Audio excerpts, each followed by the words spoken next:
Welcome back, you two-wheeled knuckleheads. I've got my co-host, Coach Rob, with me for this week's live podcast, and I need to do a better job of getting this shit onto the Apple Podcasts and Spotify and everything. It's just, I don't know. It just ends up being like a lot of shit to do. But before I start, I just want to make everyone aware. If you look at the top right hand of the screen, I have my MX Unfiltered logo, and on every live show moving forward till the end of Supercross, I have Jerry Robbins' Venmo account. So if you want to donate, you can do it there with just the QR code, or if you want to do any donation to this show, that after Supercross, I'm going to Venmo Jerry everything that we got. We got like $25 on the last live show, which is awesome. So if you guys want to help Jerry out, you can. His scenario is he had a crash that was very similar to Tom Vialle's over last weekend. And because if we watch Tom here, he cases it with his front wheel and almost lands on his head. Very similar. But what Jerry ended up doing was doing that same thing, but landing straight into the face of a jump with his head. So that was super unfortunate. So we're going to have his support all throughout for the next few races. So I just want to do what we can for the moto community. But in this show, we're also going to be bench racing about everything that's gone on. And so, Coach, this last weekend was potentially going to be another mud race, and I got to give it up to them. Their tarp game has been on point because it is made for some good conditions, to say the least. You know, the track is broken down enough to where you get more lines, but not so much to where it seems abnormally dangerous. Yeah. You go back and you look at the race, excuse me, you go back and look at the race on Sunday morning and you think about what it could have been. Another slop fest. You know, it's just the luck of the draw, who can stay up, who can keep from smoking their bike and getting across the finish line. And the track was, you know, you could say in some of those areas that were really, really, really deep ruts. But if you compare what the options would have been and could have been, I thought it was a great weekend of racing. Obviously big shakeups in the 250 class. To watch the 450 class was unbelievable as well. So yeah, the field's pretty decimated in both classes, but it is nice to see a dry track that we could watch some racing and power the minds. To see Cooper Webb just get absolutely humiliated. I mean, if you go back, Johnny, I know you don't have a lot of extra time, but when you go back to the internet and you just look at how people just roasted Cooper Webb as, you know, getting walked like a dog in that weekend before, dig out of that mentally, come out and do what he did. Next level. Well, I didn't even think about that because honestly, I try to. It's funny because there's so many keyboard warriors and everything, and you see it a lot on of the Deegan's social media and everything. But what I've learned is pretty much when somebody starts saying like, "Oh, you rode like shit," and blah blah blah, you kind of go, "Okay, what are your credentials to be advising me?" And if it's not somebody like Sexton or somebody that's potentially as fast or faster than him, then you're just like, who the fuck cares? Right. And yeah. I didn't even look at all the nasty comments he was getting because I didn't care. There were literally headlines saying he got slaughtered, he got decimated, he was obliterated. And Coop, what I thought was awesome was he got up there and said, look, and he gave prop where props were due. Coop was going fast. Sexton was just going crazy fast. And when Coop got up there and said, you know, in that first 2 laps, he's behind him in the whoops and goes, I don't know how he's blitzing him. I mean, to hear that come from Cooper, you know, who's on his A game right now, he was giving credit where credit was due. And it shows, you know, you have Webb that's at a really premier level. And that weekend, Sexton was just untouchable. And it's not something that's unique when it comes to Sexton. He's unbelievable. When he's on, he's really, really on. And then if he just has that little mental moment, he kind of yard darts a little bit. But I don't know. That was a lot of rocks put in Webb's backpack after that humiliating performance. And I apologize, Johnny. I don't remember off the top of my head. What was the finish line difference? Like 15, 20 seconds? I think it was like 18. Yeah, I mean, it's Yeah, just which was Supercross race. I think you said it was like 3/4 of a lap. It was a lap, mhm. what, like 48 seconds or something? But what's funny is nobody talks about um, what happened like the weekend before in the Mhm, mud race. Well, yeah, the mud race. In was it mhm. Seattle? God, Jesus. Anyway, That's all right. Cooper There's a comes lot. from like 5th place and on the last lap gets around Sexton, Mhm. Barsha, and Roxon, to get on the podium, which nobody talked about that, to where he was like 45 seconds a lap faster that last lap than everybody. Nobody talked about that. Yeah. Um, but it does speak volumes to Cooper Webb with his mental fortitude to be able to go from, dude, I just got my ass kicked, to then basically pushing your competition or your number one rival into a mistake. Well, and like Coop says, people still reference him as the guy that's not always the fastest, you know? And yeah, on paper, sometimes it looks like Coop is not quite as fast as Sexton. But then if you look at the last 2 of the 3 rounds, Cooper was the fastest qualifier. So go figure in that category. And I do want to give a shout out to the real JD. I agree with him 100%. That line that J Coop had where he would slingshot around that right hander, and then the amount of speed he was able to come in and then hug that real tight left hander. It's one thing to come in just, double barrels, but then to be able to hold that inside line, it was unbelievable. And to see him go both around Sexton, Plessinger, he just made it look easy. So yeah, props to the real JD. I agree with him 100%. It's pretty cool. What did you think about, because the coolest thing that I thought about this track was the split section. Uh-huh. I did like that, but then the rest of the track, it didn't make for the best of racing, because it was almost, especially in the main event for the 450s. The 250s was more exciting. And that was because guys were making mistakes, and pretty much the leaders were getting on the ground with RJ and Seth. I don't even know how Seth freaking survived his first lap, because I think he ran into 90% of the field that first lap. I don't know how he was able to hang on to that. And then ironically, you've got Austin Forkner ends up crashing because of Seth looking like he's going to jump something and then doesn't jump something. And so Seth jumps off the track. But what did you think about just the track as a whole in that split lane? Yeah, I'm with you. I enjoyed the split lane, but I actually enjoyed the rest of the track because there were parts of it that it really required that if you nailed that timing, you could make up a quarter of a second, a half a second, you know, whether it was double, double, double, or double, triple, or whatever it was. Especially on the 250s where it was a real stretch to have to make some of those jumps. But I actually like this track. I definitely like the split. And I like the way that they did the measurement on it, where by the time you went through the left-hander and came back through the right-hander, I mean, it was pretty darn close. I mean, it allowed you to not follow somebody, which I always love to see. And the idea that whoever really hits their marks, it was coming down to the difference of inches coming into that next left-hand turn that we were just referencing with Jacob. So I actually liked the track. I thought it raced well. The fact that Hammaker didn't get put on the ground 4 or 5 times in the first lap was amazing.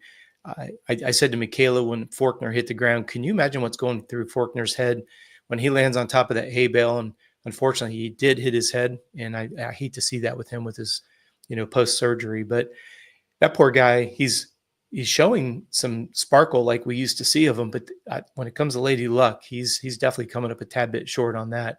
I think he's hit the ground in almost every race so far this year. Correct me if I'm wrong, but sure seems like it. Well, in coach, I think one of the things that people don't talk about, and we'll talk a little bit about this because there was something that happened at the Australian motocross this last Mm-hmm. weekend as Yeah. well. Yeah. But Forkner is really close to Jerry Robin. They're Mm-hmm. really good friends. And then you see something like that happen to one of your close friends, I mean, I think we can all sympathize, like being out at the track and seeing an ambulance or a flight for light. Like, honestly, I almost guarantee you, everybody that's here in the chat, and if you guys are here in the chat, make sure you hit the like button. It just helps the algorithm out a bunch. But whenever I was racing and I saw a Flight for Life come on there, for some reason, it was just this feeling of, I want to go home. You know, I know I love riding my dirt bike and it's to kind of zone out, but now it's not fun anymore. Like, something bad happened. I want to go home. I want to go home. And for these guys to get back on these, honestly, two-wheel death machines at times and still perform, it says a lot about their fortitude and just their willingness to do their job.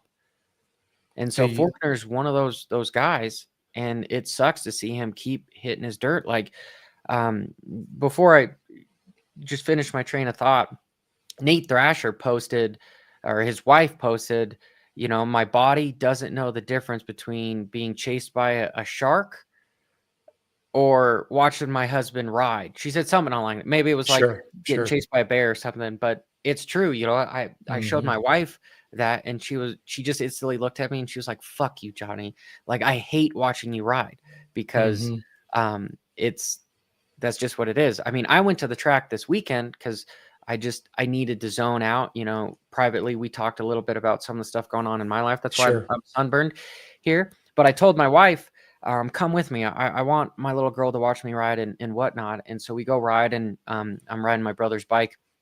And I told her, I'm just going to ride at 65%. Well, after about my first moto, I start throwing whips and everything. And I come back and my wife smacks me in the face. She's like, "What the fuck are you doing?" And I'm like, "Baby, I'm just riding my dirt bike." She's like, "No, you're not. You're going way too fast. Stop throwing whips and everything." And it just, I don't know. There's just, it's not just you on the motorcycle, because what happens on the motorcycle affects so many people. Yeah. Well, Justin Starling, you know, if you go back and you watch the accident itself, Justin Starling was the first one there. And then he posted, you know, to look down and to see it firsthand. He said he just didn't know if he was going to be able to go race again. And I think it has a negative impact with Justin. I didn't know Faulkner was tight with Jerry. You know, it's a pretty tight community all in all. But my wife, Michaela, on Saturday night, it's funny what Paige said.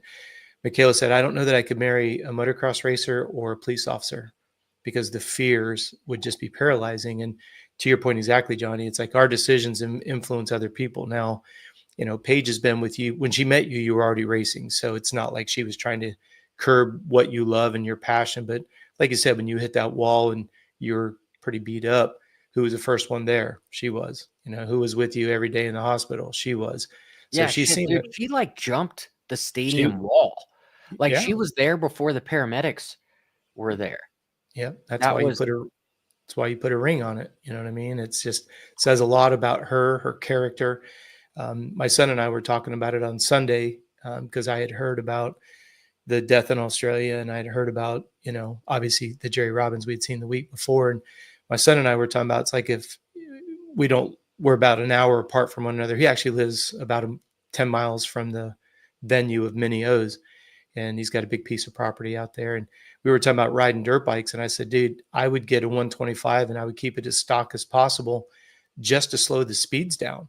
You know, the sound, the noise, the sound and the smell I love. But what I wouldn't want to do is I wouldn't want to try to manage the speed that these 450s carry." I said this to Michaela as well on Saturday night. We're watching these guys on Saturday in the main event. They look like they've ridden that track for 5 years. We got to remember that they've only ridden that. First time they saw it and rode it was that morning, and we didn't even have an open practice. We had 2-time practices. Step back and think about how well they ride that track that they have 16 minutes on it by the time we go to the night show. And they ride it like they've been riding it their whole lives. It just shows you the level of, like you say, next level athletes, whether it's in their gut, their brains, but the way that they're, somebody mentioned about Max Vohland looking good, and I agree. The way, you know, he's the master of manualing, and he lifts that front wheel over the first one and then doubles in, and you'd swear that he's been riding that track since he was in diapers, but Well, they just learned it in one day. you open up. There's a lot to unpack there, Coach. Yeah. With Max, I honestly think he's on inferior equipment than what he's been on before. Mm-hmm. But I almost believe he's got better people around him, which speaks so much volumes, because he like tore his peroneal nerve, right? So he's got like no function in his ankle and his foot and his toes on his right hand side, so he can't use the rear brake. So now he has an effing handbrake, and he ends up getting his first podium on I want to say an A- factory team. It's not the A+ team. I wouldn't say that Club MX is a privateer support team. I think they're definitely, their program is above that. But I do think it's, as far as resources go, not as good as what he was when he was on factory KTM. And for him to get a podium, I think shows the level of commitment in the people around him. Because you want to know about somebody that, like, I have the same injury that Max has. Mm-hmm. And, you know, one of the first things that come to my mind is like, okay, my head is still fast enough to compete at, I would say, like I can still go fast, but then my body physically limitates me from doing that. But having people around Max that are like, no, fuck that, dude. You're going to be just as good, if not better, than what you were. And he's proving it. And so it meant a lot to me to see the manager of Club. He's all over there drinking the wine, so a shout out to Mike over there at Club MX. I thought that was a really cool deal for him, because both of their riders on both coasts, you got Cody Schock and then Max, both getting on the podium this year. And I believe, is it the first podium for both of them? I think it is the first podium for both of them. Yeah, and that was some of the scuttlebutt, because you had Max, who has been on a couple, whether it be KTM or over at Pro Circuit, and just circumstances, situations, timing, it just never really worked out. And it seems like that environment over there at clubs, they let people cultivate where they're at. You look at that breaking out of Cody, to your point exactly. I don't think Vohland's having a breakout. We know he was capable of it, but I think he was thrust into that KTM program a little too early. But because he was offered such an extensive contract, his dad decided to go ahead and jump in on that. Because if you go back and you look at the history of Max signing with KTM, he had just come back from Europe. He did extremely well at Loretta's on the 125, and immediately got scooped up. And I know that his dad did not want him to go pro that early, but they kind of enticed him with an extended contract, longer than usual. I think it was either 3 or 4 years instead of the typical 2. But hindsight's 2020, and then he had some very unfortunate accidents, as we speak about those a lot here today. And then now we're starting to see him come back around. So yeah, it's great to see what's going on over at Club, and they continue to grow. A lot of people don't realize the KTM off-road program is hubbing out of there as well. So there's a lot of momentum coming out of that Club MX I was program. hearing rumors that they were going to switch brands next year. Is there any validity in that? Yeah, there's a lot of validity to it. It's a big bidding process right now. I think the only thing that kind of curbed it a little bit was the financial instability. So, and like you said, I mean, if you're looking at the different tiers with Yamaha, you've got Star Yamaha, which is the premier. Johnny, this goes back to like when Yamaha pulled their full factory program. Remember, they partitioned it off and then they pulled it back in-house on their 450 program. And it's interesting how the 250 program is stayed underneath the Star umbrella and hasn't been pulled back underneath the Yamaha rig. So it's kind of an interesting dynamic there. But I know for a fact that Club was courted to go to the KTM brand. But think about it, if you're Brandon Haas over at Club MX, you think about all the parts, and everybody's pretty familiar with the way the motors and everything are all set up. To change colors completely, especially going from, a Japanese to an Austrian brand, that's a steep learning curve. And think about all the momentum you've created would come to a screeching halt pretty quickly. Yeah, no, I just was looking at KTM shares, and this was the stuff I did from like 3 weeks ago, but we can see they hit my little trend line perfectly And since then, how much have they tanked? They've gone down another 50%. So things have Yeah. not been looking good Well, for the Premier Mobility Group. And I believe BMW is trying to bail them out. I thought, gave them like $700 million. I heard that production had stopped again. And again, this isn't stuff that becomes public knowledge until, you know, Yeah, Pure you could, Mobility to delay report yeah. uncertainty surrounded restructuring. So end of April. And then this is where you get into, did production stop because the funding didn't come in, or did the funding stop because production was stopped? And now you're getting into some, behind closed doors, deep conversations. All of This is us, why let's face Chase it, is trying to get the fuck away from KTM. Is 100%, I doubt he's 100%. getting his payday on anything, because the first thing that goes, I was looking back at the S&P 500, but we can go back to stuff. But the first thing that goes when you're losing stuff, you're like, okay, we're cutting all the deals we have. Racing is the first thing to go.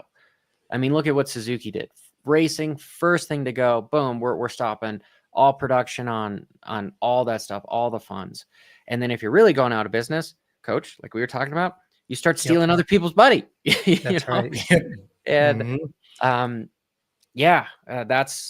I don't think KTM is a bad program, but when they cut off all their resources, it's a bad program. KTM's height was, what was it?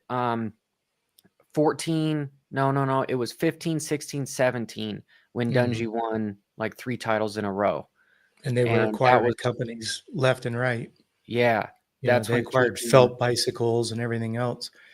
And the crazy part about it is, and this is not the first time, I want to be careful that we don't get accused of creating hearsay, but let's just assume that somebody's salary is not being paid and they're going to have to, quote unquote, take it to court to get paid. It's not the first time we've heard it in our sport. And if you think about it, right, if KTM owes Sexton money and Sexton has to go to court to get his money, number one, Sexton's not going to get the full amount. Number two, he's having to pay money to get a percentage of his money. So that's a double sucks. And at the end of the day, KTM is going to be out less money than they would have been if they just paid it. So I hate to see this for the sport. It's, like you said, it's not a surprise that Sexton is looking, no pun intended, for greener pasture.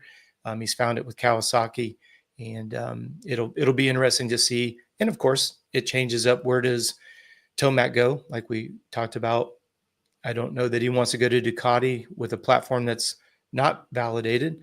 Now he's got an opening at KTM, but if he doesn't have financial guarantees, I don't see him going to KTM. He has no need to. Why go and race for free where he could get money over at Ducati? So I still have my odds that that's where we'll see the number 4. That's where we'll see the number 3 show up, will be over on the red Ducati. There's a lot of moving parts. Obviously, he's an Alpine Star guy. It's a TLD team. He's been a Monster guy since he was. Well, we've also heard that because of the UFC contract, Monster's pulling a lot of their money and is not doing individual sponsors anymore. So that becomes less of an issue, which I think is a good thing for what Tomac's transitioning into. I've been saying that for Coach. We've been saying Tomac to Ducati for pretty much ever since we found out Antonio Caroli was going to manage Ducati, right? And they were coming over here. It just seems the right move to do. And guys are saying on Triumph. I don't see that. No, I don't. No, he's not going to Triumph. The amount of clout that Eli Tomac has, Ducati is not going to put their first season in the eyes of anybody. And truthfully, like people's first season, I think with a team, it's almost a get out of jail free card. It feels as if, okay, if they don't win their first year, it's a building year. And if you have Tomac on that too, then great. You're like, hey, Tomac helped to build us into a winning team. Nobody's going to fault Ducati if Tomac can't get the job done. Right. But it's kind of the best chance you have to get the job done is Right. somebody like that. And it's not like people expect Tomac to win, but they think it is quite possible. So that's just Sure. from a marketing standpoint, you pay whatever that dude wants. You match what Star Yamaha's given him or what, and you get him on your team because that's just going to lay the groundwork. Yeah, you hit the key words, marketing, right? There's nothing better than to have Eli Tomac underneath that Ducati. I mean, fans will be lining up. You'll get your bike will get so much exposure. It's not even funny. Just to go back to the comment about Eli going to Triumph, you got to remember Jordan Smith has a contract to go 450. Faulkner has a contract to go 450. So they're not bringing any 450 riders in. When that 450 becomes available, Jordan Smith will be the first one on it, and then right behind it will be Faulkner. That's already contract. It's done. The big moving piece, of course, is if RJ is able to stay at Husky, if they come back racing, which I think they will. But that obviously leaves, where does Malcolm go? So there's some scuttlebutt that Malcolm would go to KTM. That's why I still think if you look at the musical chairs, Ducati to Triumph, it's a win-win because Ducati would get the marketing that they want. If Tomac doesn't win, it's okay. It's a new platform. If Tomac wins, it looks like, my gosh, what a dynamic duo. Look what we did. And the fact that Caroli left KTM as a career athlete and went to Ducati, Which, in my opinion, shows a unpack lot that, of, Coach. Let's think about yeah, that. yeah, He left, and you think that he didn't have insider information that he saw where this company was going? Because what's the 100%, number one thing that, like, you want to get off of a sinking ship? 100%. Yep. And we're only as good as our last race in this, I would say, demographic of two-wheel racing. And so Yeah. you've got world champion retiring. I totally 100% believe that he had notion that KTM was having some financial struggles, maybe in his own paychecks. So Yeah. when Well, Ducati reached out, and how thankful is he that Ducati even came around? Because if you look at the timing of this, right? 5 years ago, we weren't, well, maybe 5 years ago, we were getting some rumblings of it. 10 years ago, Ducati wasn't even a discussion in the motocross world. Neither was Triumph. And now all of a sudden, as the dynamics change, as the landscape changes a little bit, musical chairs start to look a little bit more interesting. I mean, look at Levi Kitchen. Levi Kitchen was supposed to go 450 this year. You know, he was supposed to get Anderson's spot. All of a sudden, he's injured. All of a sudden, now Tomac's looking for a place to go. We know he's not going back to Kawasaki, but all of a sudden, Sexton ends up over there. So that's what I love as a huge fan of the sport, just stepping back and looking at all the power plays, looking at it from the OEM's perspective, looking at it from the rider's perspective. Now we had this new dynamic of financial stability. We know that gas is going to go away next year. So now all of a sudden, think about the 250 program. What does that do? You know, we're not currently seeing Casey Cochran come out. Does he get another shot on a 250? I think Casey Cochran's really good. I think he's a cool kid, comes from a cool family, but are they going to host a one roster 250 program? And so if that money doesn't, let's just say they fold their 250 program, well, then that goes to RJ.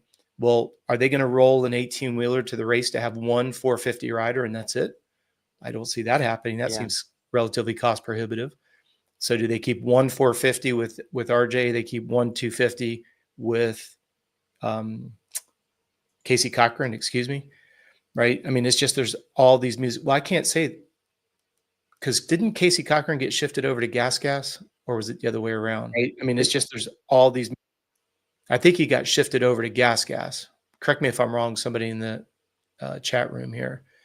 Yeah, that I don't know.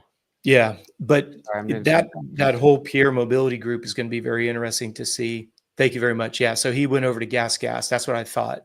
And so now the Gas program is going away for sure. Barsha is not going to Beta, unfortunately, Reese. I had heard that Beta was putting out some big dollars to try to get one of the heavy hitters, and they just couldn't come to an agreement with that. So Beta's been on a rampage lately. They're really upping their game. I was kind of disappointed to hear that it didn't go through because it would have been a big shakeup, but it would have been cool to see Beta. It's cool. I'm hearing that Beta is really stepping on the gas.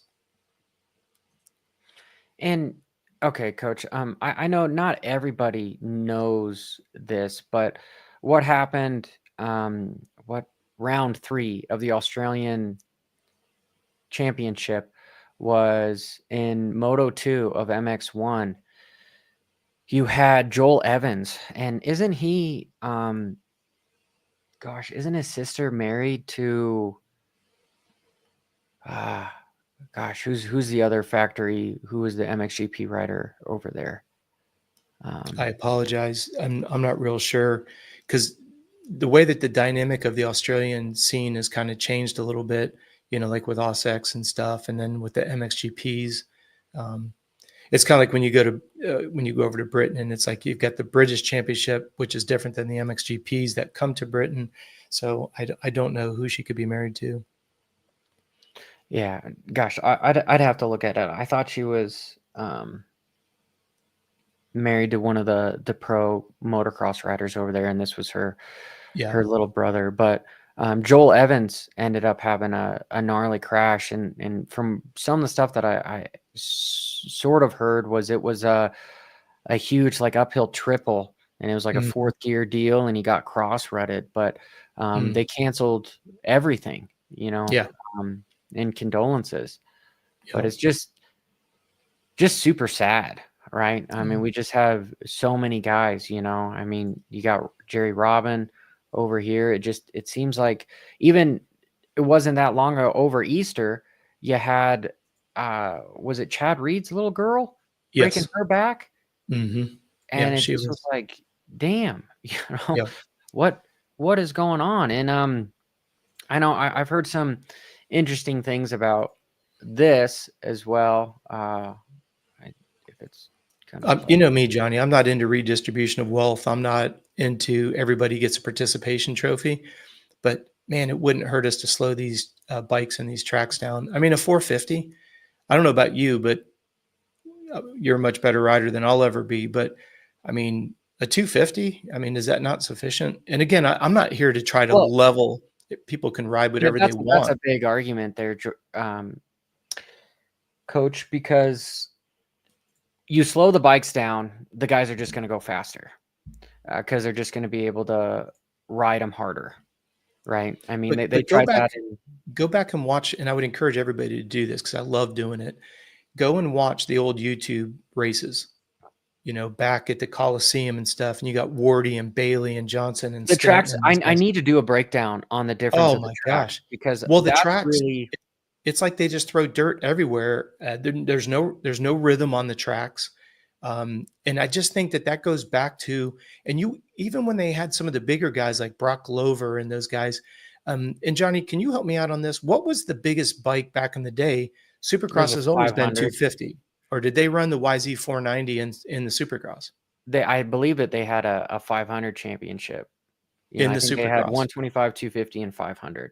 Somebody correct me. I know they definitely had. Yeah, somebody in the chat room help me out. Because my old mentor, Donnie Hansen, is going to hate me if I don't know this. Yeah. But I know for sure, they had the 500 in motocross. And he was also a Supercross champ, but I think he was a 250 Supercross champ. So, yeah.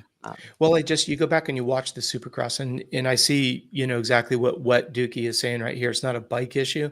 And I understand that to an extent, but you go back and you watch Wardy, Stanton, Bailey, all these guys that were just bad mofos. And the track was so inconsistent and so rough. And you were forced to go slow and you didn't try to go full centro. Now, again, you're exactly right, Johnny.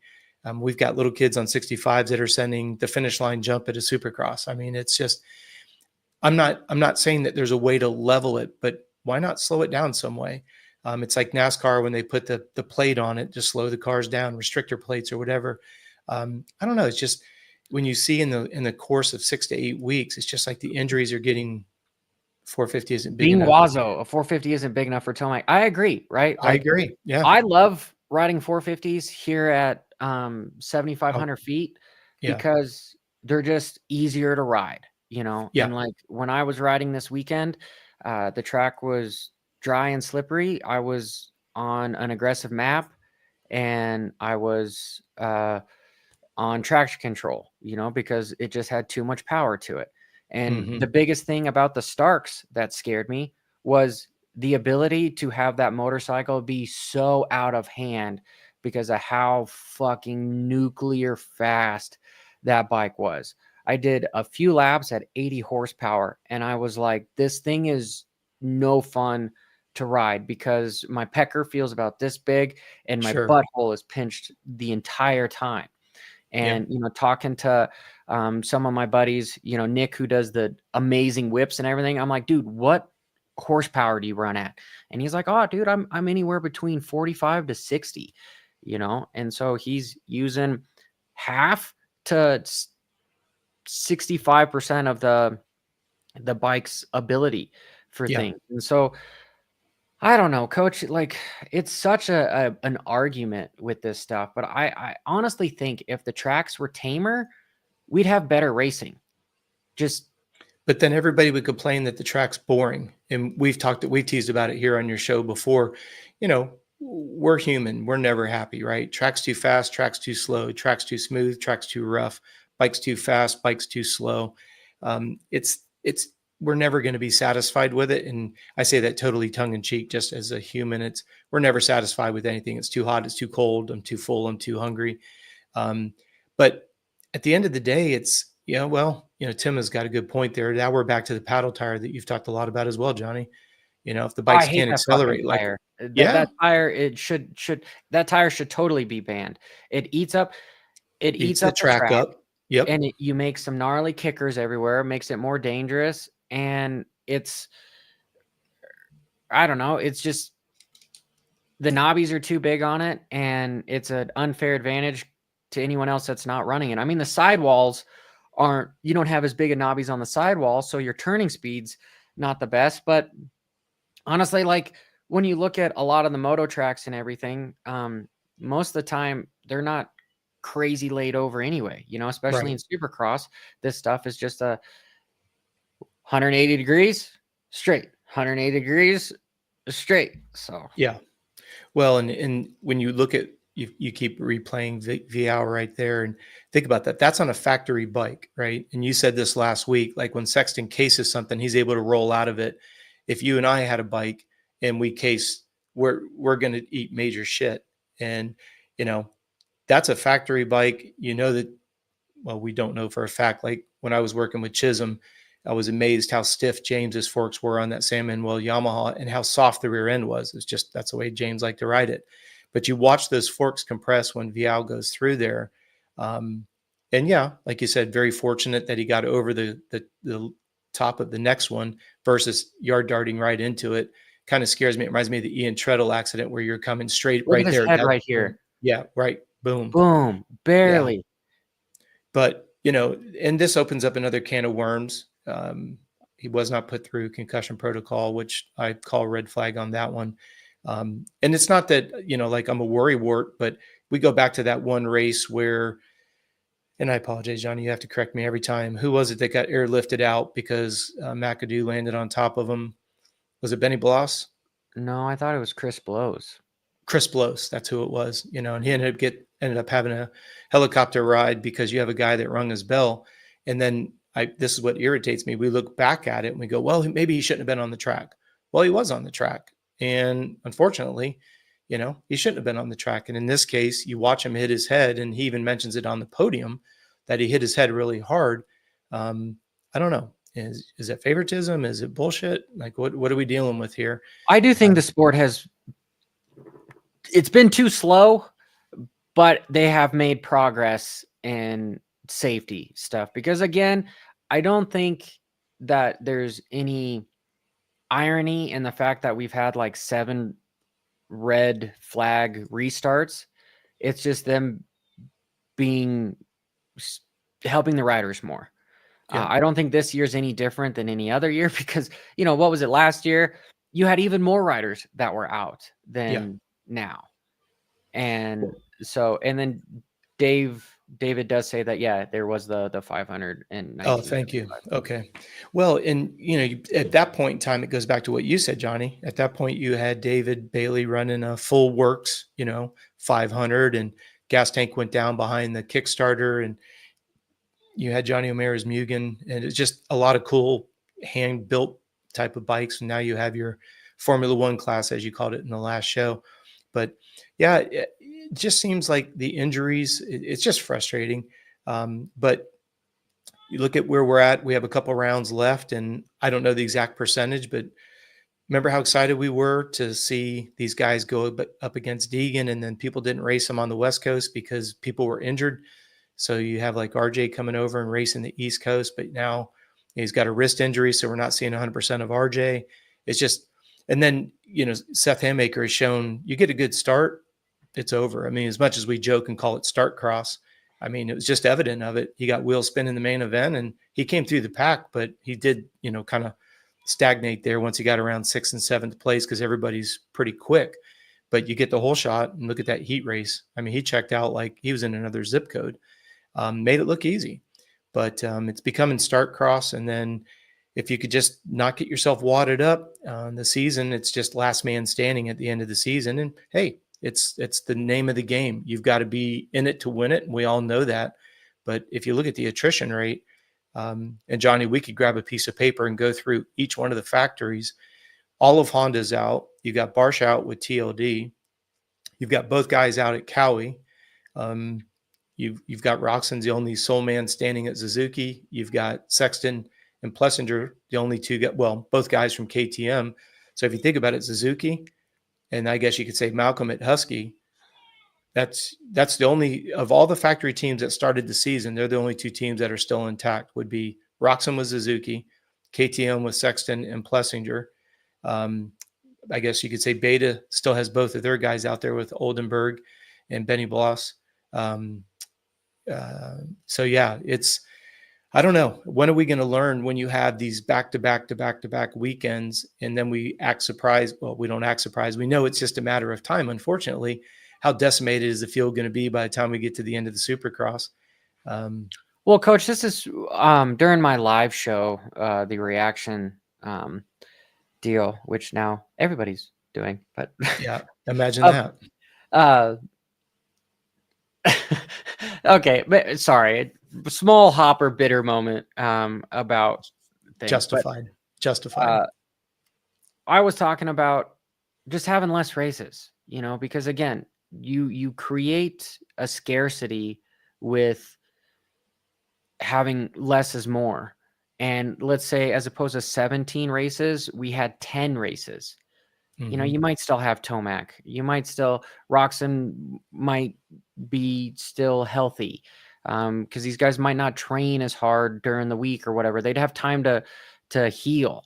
And these guys wouldn't just be down, because I was watching the 450 class and I'm just like, this is a race between two guys. Like, that's truthfully, right. The rest of the guys are just kind of in the way. Mm-hmm. We're really just watching two guys because nobody effing cares about what's going on in 5th place. Yeah. And most of the favorites are out. You don't have the Lawrence brothers. Now Barsha's out. And yeah. And I apologize. I forgot about Yamaha. They've got a pretty full stable. They lost Tomac, but they obviously have Webb and J Coop. So my apologies for forgetting about Yamaha. Yeah, and it was cool that J Coop got on the podium, but in all fairness, would he have been on the podium if you still had Tomac and the Lawrence brothers, and everybody that's been sidelined? Maybe not. Well, right? look at the depth of the 250 on the East Coast when we started, and look at what we're working with right now. PC started with 6 riders. They have 1 healthy, right? They have Marchbanks on the other coast, but they've only got Seth, one on each coast. And you look at the Honda team, both 450 riders decimated. Yeah, you're exactly right. And I just don't know. It's like the GNCCs run every other weekend, and they have a very, very, very high, I guess you could use it as a negative or a positive. They don't have a big attrition rate in the GNCCs. Well, and if we had 10 races, all of those races would be enclosed stadiums. Yeah. Which would be awesome as well. Absolutely. But I know it's just about money, right? And Feld makes a lot of money selling tickets, having this many races. Sure. But we also get the worst stadiums that are available for the cheapest amount of money. You look at the drive that these guys make. I mean, you look at like after Daytona, right? All the way across the West Coast, all the way up to the Northeast, crisscross the country literally twice in 2 weeks. It's not about what's good for the privateers or even the factory race teams. It's what's the cheapest stadiums we can get, and we rent them, and then we just back them, and give them 3 days to drive across the country. But we can gripe about it all we want, as long as people keep showing up. When I say showing up, the racers, because the fans. I mean, we're all fans. Everybody that's in this chat room is a but fan. Coach, be honest, right? Yeah. With 33 effing races, Mm-hmm. do you dedicate 60% of your year to the weekends of watching this race? Like, do I? I mean, you might. I mean, I do too. But truthfully, I get a little tired of it a little bit, and I just think it's too long. If it was, Oh, I totally agree. And from a physiological standpoint, it's suicide. We're going to see some of the shortest careers. I don't care about peptides. I don't care about EPO. I don't care about corticosteroids. I don't care about HGH and testosterone. We are going to see careers get progressively shorter and shorter just because of the grind that they're currently on. But unfortunately, we're too short-sighted to see that. All we want is fill a stadium up, put as many back-to-back weekends that we can, and the money drives the machine. Now, again, I'm a huge capitalist. I'm all for opportunity. I'm all for everybody gets a fair shot, but I'll be very transparent. I've been approached by a couple of investors to have a race team, and if we do it, we're not racing the whole series. We'll probably race one race every 3 weeks to maybe every 4 weeks. One, because of the drive. Doesn't make any sense to drive across the country for 3 days to put 30 minutes on a motorcycle to drive 3 days across the country to race another race. It's from a cost and a logistics, it's stupid. And because we recognize if you go with each one of the factory teams, you've already got 6 to 10 riders that are on the starting gate. So I don't care what anybody says, you're not really racing for those top 10 spots in the 450 class. So why would you want to spend the money to crisscross the country, twice in 2 weeks to put, like I said, 30, 35 minutes on a motorcycle? We're just going to let the riders recover. We're going to make sure that the travel schedule is cut to a minimum, and we're going to give our sponsors what they want. It's going to be, we'll be at the races, and there's things that the sponsors are looking for, but we will not be racing the entire series, and we'll be hosting a 450 bike and a 250 bike, but we will not be doing the full series. So it's that's the part, unfortunately, when you look at the attrition rate and you talk to people, they don't go to the races because their favorite rider is not going to be there. And so that's why it's not a surprise. Honda does a great job at bringing Hunter and Jet out, but Hunter and Jet are also invested in the sport because they have the Lawrence Zone. And if you notice, Johnny, the Lawrence Zone now has that band that's playing out of the Lawrence Zone. There's a lot of things. There's a lot of moving parts behind the scenes to keep people coming to the races. But, if you're a big fan of Eli Tomac and the race comes to town and he's not racing, you're probably not going to go. I mean, it's still a 50-50. I mean, because it's close, you might want to go. But if your son or daughter is a big fan of Eli and he's not racing, or the Lawrence brothers and they're not racing, that's to me where I just have to shake my head. What are we doing? We're eating ourselves alive. Yeah. And that's why there's the World Supercross and is trying to take some of the clout through there, but small switch up. Yeah.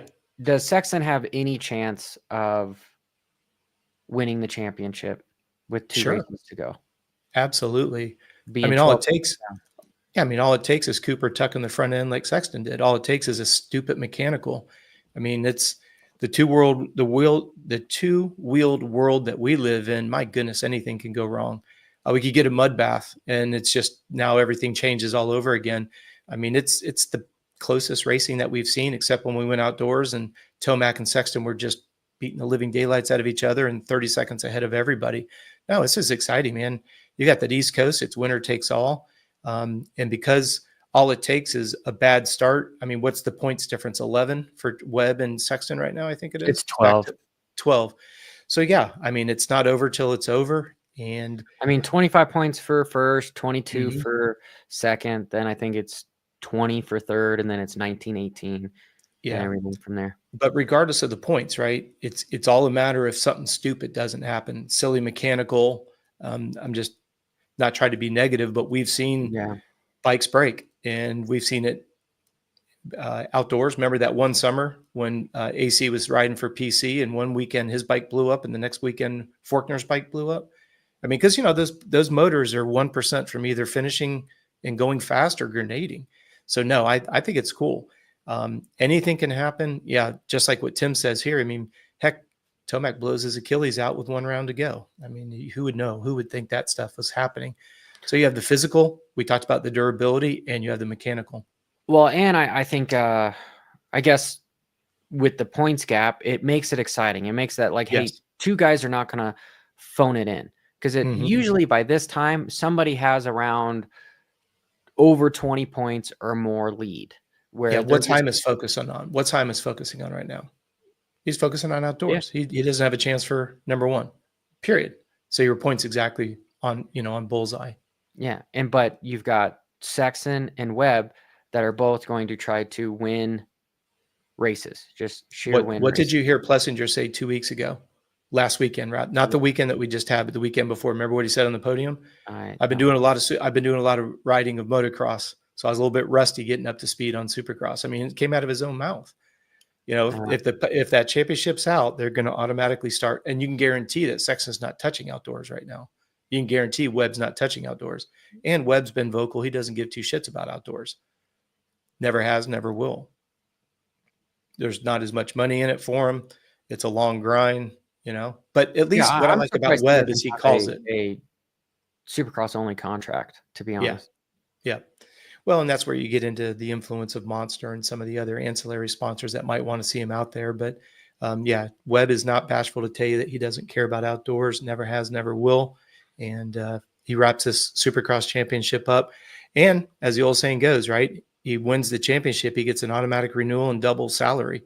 So he's got a lot on the line for the Supercross contract or the Supercross championship. I do think it's cool. Sexton will be the first person in history that'll take each one of his number 1s to a different color in the next year. So something that no one else has ever done. Pretty interesting when you break that down. Wins Honda wins it. Yeah, think about it. He won Honda their first championship in forever. Take it to KTM since Dunge. And then takes it from KTM and now takes it to Cowie if he wraps up number 1. I don't think anybody's been able to lay to that claim. All right, Coach. Well, I have a little person that is now banging on her door, screaming bloody murder. And well, thank you so much for putting all this together. Yeah, and guys, as you know, there's the QR code for Jerry Robin if you want to donate to him for the help the cause. I know what he's going through is a tough deal, and I know he's getting some good exposure, but we just want to do what we can to help. And if you do donate anything to this channel, all of those proceeds are going to go to the Robins as well. And Coach, love you, brother. Thanks for being on the podcast. We'll be back next week, and guys, enjoy your week. I know it's Monday. We're all